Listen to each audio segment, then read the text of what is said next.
Now, if we're comparing this to an M340i, this does have a little bit more of an aggressive comfort setting. It likes to build speed eagerly. Whereas the M340i, it's numbed down until you really punch it, and then it shoots out. 3, 2, 1, let's go. Again, we think for a little bit, and then we're going.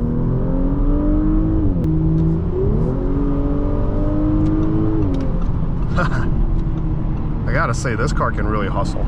Let's go. Let's not do the clicker. Yes. So it's better to actually stay, I feel like, in the mid-range.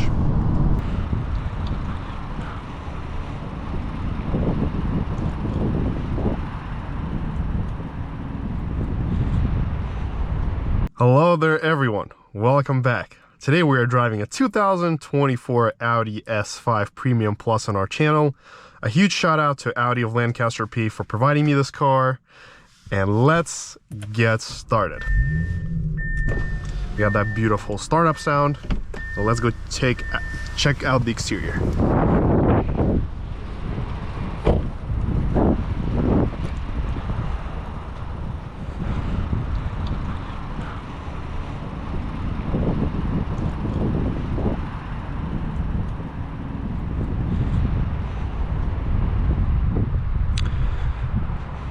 I've owned a 2021 Audi S5 myself. It was a turbo blue. And what's interesting is that after all that time of driving the car and having driven tens of these S5s, I actually keep finding out new things about them that I didn't know. For example, that how the side bolsters can actually be completely relaxed and not as tight, because that was an issue when I had my S5. These bolsters were always so under my armpits all the times and I couldn't do anything about it. But it turns out you just got to hold this button down and they relax all the way. Problem solved. But let's check out the rear seat. This specific S5 has the Napa option. I personally prefer the Dynamica cloth or the Alcantara. In the back it feels great. The seats are super comfortable. There's plenty of headroom. I'm 6'2". We got the rear climate. So even cars like the BMW 5 Series do not have this rear climate option, and this car does. We got the chargers and the power outlet. So for example, BMWs, they don't have oftentimes this power outlet, and it's great if you're connecting a dash cam or some radar detector and you have another outlet right there, which I think is a big plus for the Audi. We got our cup holders here, which slide out. The lights right here, a black headliner, and the overall design of the cabin is fairly dated to a point. It's been around for a while, but I still love it. I think it looks great. It's very simple, easy to use, no obnoxious screens. I think it's a great design. The materials here are top-notch, very high quality. Let's take a look at the trunk. Plenty of space to get your errands done. You can put suitcases, anything you want. It's also automatic, so it's a power liftgate. But now let's take a look under the hood. This specific S5 also has the S Sport package with the red brake calipers. If I were equipping this car, I'd probably skip out on that. It just makes the ride a little bit harsher in my opinion. And the base wheels also feel much smoother than the 20-inch ones. So under the hood here, you're going to find a 3.0 liter V6 turbocharged that pumps out 349 horsepower and 369 feet-pound of torque. One of the reasons why I love that engine is because first, it sounds wonderful. Number two, it's got a lot of low and mid-range torque, and it's very tunable. So you're getting pretty much the best of both worlds. We have massaged seats. There's lots of adjustments, and all the materials here are top-notch. So getting into the cabin, we are greeted to this very fighter jet style cockpit. It is rather simple, but it's very easy to use, and you got an adjustable armrest, phone charger, another USB-C right here, a regular USB, glove box, and of course the window sticker. So this specific S5 comes with the Premium Plus package, S Sport package, fine Napa leather seats, and the all-season tires, which limit your top speed to 130 instead of 155. Overall, the MSRP is $66,000, and there's lots of incentives and discounts on these cars right now, so it's a very good bargain. Here we have the auto engine start stop, which some competitors nowadays don't offer. You have to live with the mild hybrid systems. We got our dual zone climate. These light up, so you can choose where you want the air to blow. We have a sunroof. I also like the Audi mirrors. Very nice mirrors, sleek with the compass. And you have, what is that? That is some kind of button. I think these should have a garage door opener, but maybe this one doesn't. I'd have to check. Here we have the same older style infotainment system with the settings, display and brightness, where we can actually change up the way our gauges look. I personally prefer these more, and you can go through any information that you'd like. Now the backup camera here has rather lower quality resolution. It kind of distorts on the sides, so you're not going to get the best quality of the camera. I feel like BMW makes much higher quality cameras where you have a 3D car, you can rotate it. But let's do a wiper test. So a lot of these S5s don't come with a navigation package, so you have to get that package if you want navigation.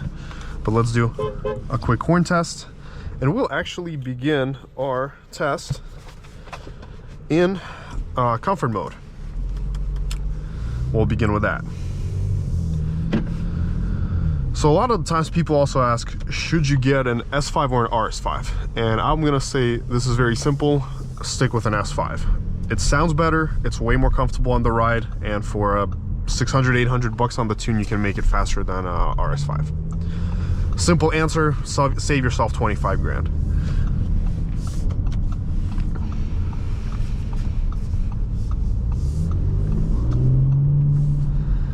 I gotta say that the sound of this engine is just 10 out of 10. It doesn't have artificial sound, it only has a sound actor which enhances the natural sound that is coming out.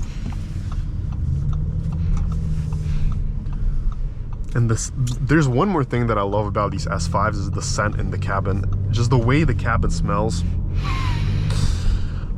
It's so good. Such a good smell. The brakes feel responsive, soft to feel, and when you add some more brake, the car quickly comes to a stop, so they're very well tuned. The gas pedal here comes directly from VW, so same gas pedal that I had in my Arteon, very similar at least. Similar feel.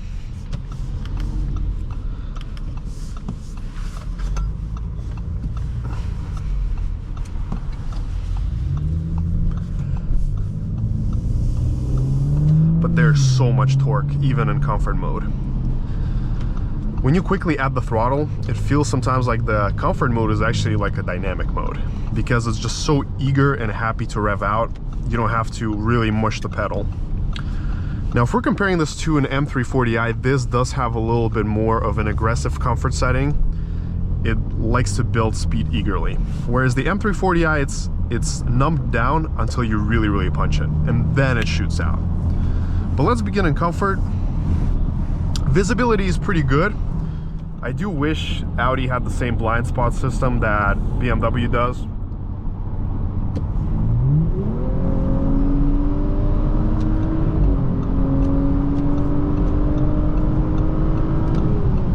So as you can see, it gets up to speed very easily. Excellent power.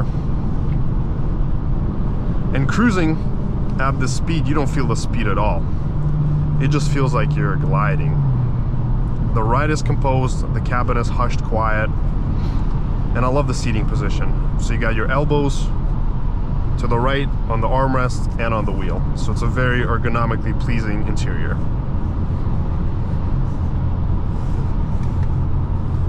But let's head on to dynamic mode and see what that is like.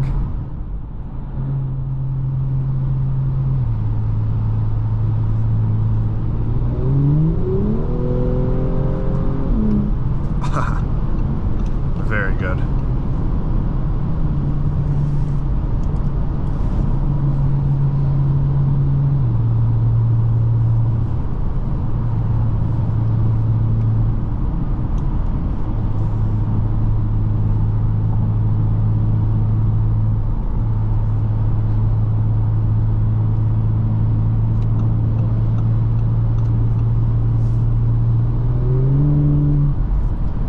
when you downshift, you're going to get these natural burbles and pops. It's like pop, pop, pop, pop, pop, pop. And the real power here comes at like 3.5, 4,000. That's like where the juice is.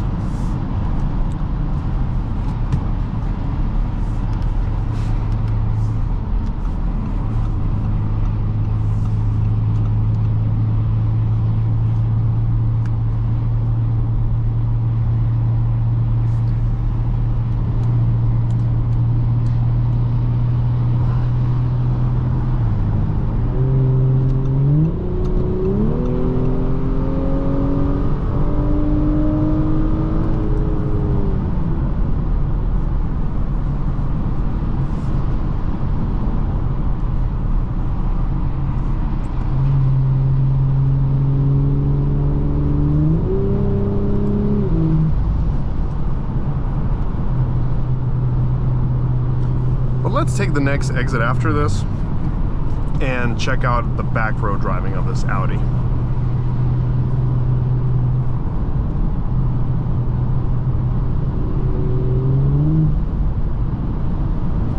Also, gotta say, the handling here is very secure. Minor inputs, you feel them right away. It feels very good. And there's just so much low-end torque in this car. It's crazy. Crazy good. So the nice part is you don't really have to rev out this engine at all, like just like a diesel.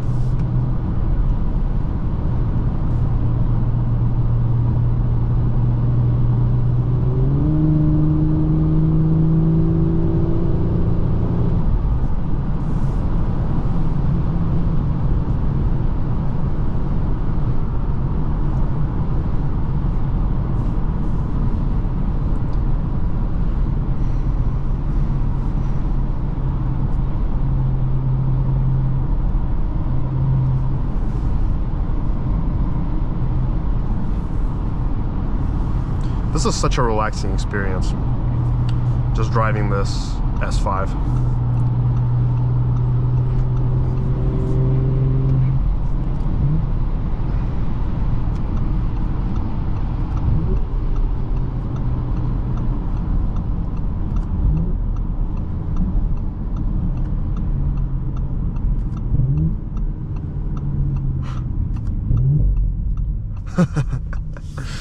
It's nice, right?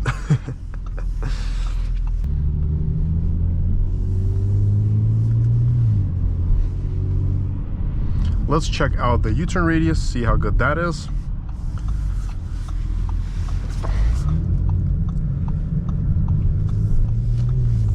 So it is quite agile. That is good.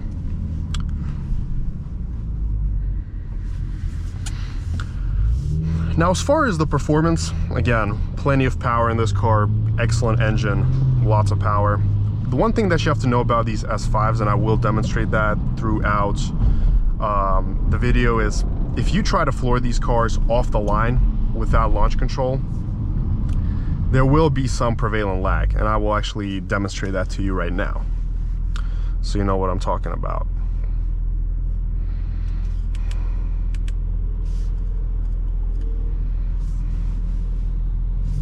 And we are in dynamic mode, so we have S dynamic.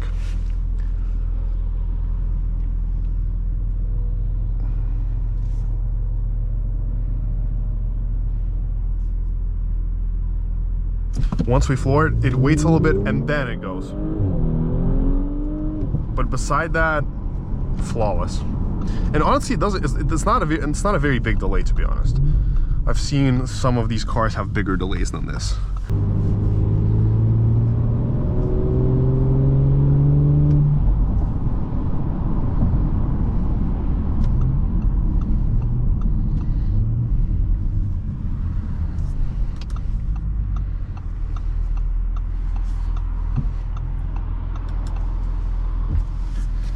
All right, let's come on out here and do our first 0 to 60 test. All right. So, 3, 2, 1, let's go.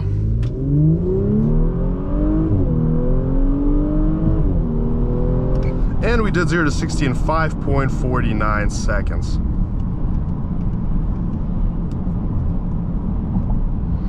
which is a good time.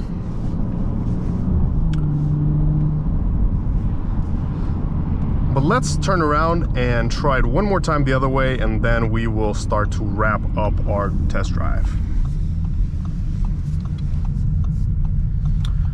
On the way back, I also want to do a speedometer accuracy test as well, just to see where it's at with the accuracy.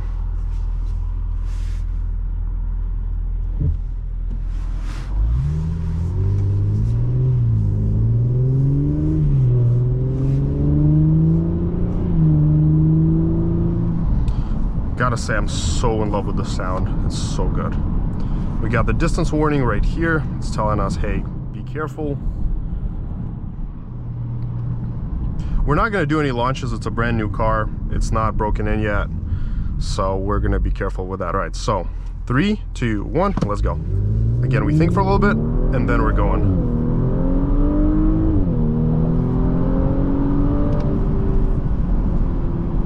It's very good, 5.47. Again, almost perfect slope, very consistent results. So we see where this car does without launch. So if you just floor it from idle, expect a mid-fives time. So, all right, so heading on back. Also, let's change the view. I want a different view. We can't change it on the fly though.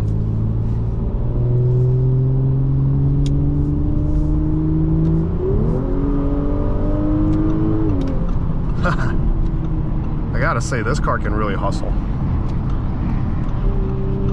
All right, let's see the accuracy of the speedometer. So when it's showing 77, you're gonna see 70, okay. So let's see, at 80, it's 77.8. So about 2.5 miles per hour off.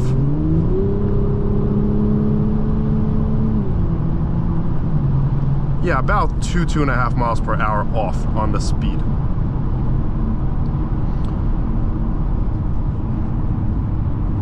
And let's give them some space and we'll do a quick test right here. We're gonna do a quick 60 to 55.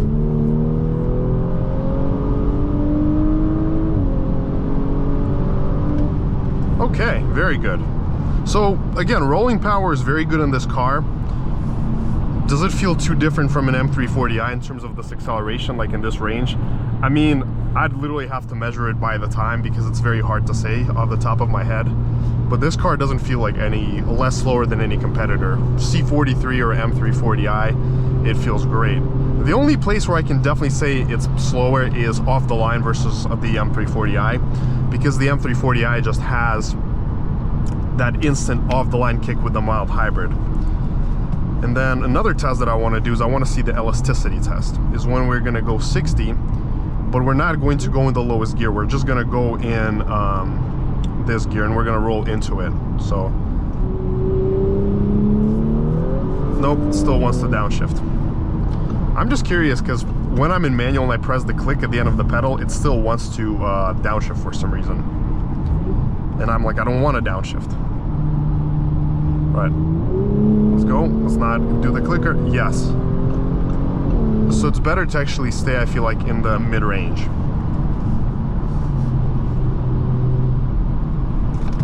But let's go back to comfort now.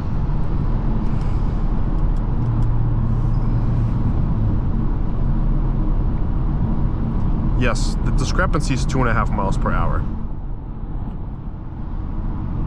Not bad at all.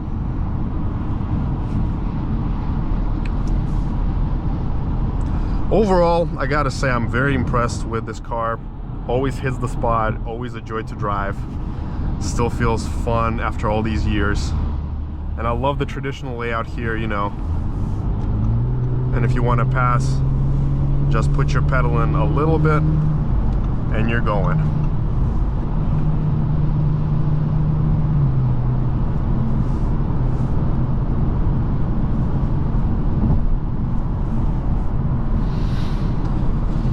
The ride is smooth, composed. Love it. Absolutely love it. And the handling, again, like I said, it's very balanced, very safe and secure. You're not going to get any wheel spin, anything with the Quattro system. And passing in this car is absolutely a breeze. This is about 15–20% throttle without even downshifting. Well, thank you so much for watching, everyone. Make sure to smash that like and subscribe button. Let me know your feedback in the comments down below. And until next time.